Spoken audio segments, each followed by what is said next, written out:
The concept of Almighty God in Islam, of Allah subhanahu wa ta'ala, is not that Almighty God, Allah subhanahu wa ta'ala, is the deity of a particular race or a particular group of people.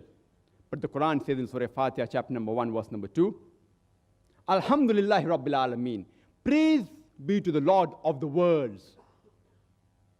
Almighty God is referred as Rabbil Alameen, the Lord of the worlds.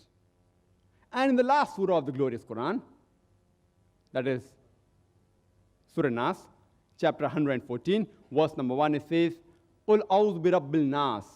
That say, I seek refuge with the Lord of humankind. Almighty God, Allah subhanahu wa ta'ala, is the Lord of the whole of humankind, not of a particular group of people or a particular race.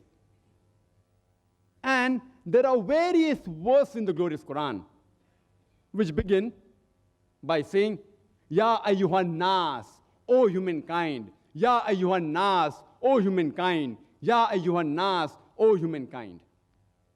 And even the two verses I quote in the beginning of my talk, they began with, Ya ayyuhan nas, O humankind. And the glorious Quran also says in Surah Baqarah, chapter number 2, verse number 168, Ya ayyuhan nas, O humankind, eat of what is on the earth, good and lawful for you, and follow not the footstep of the devil, for he is to you an avowed enemy.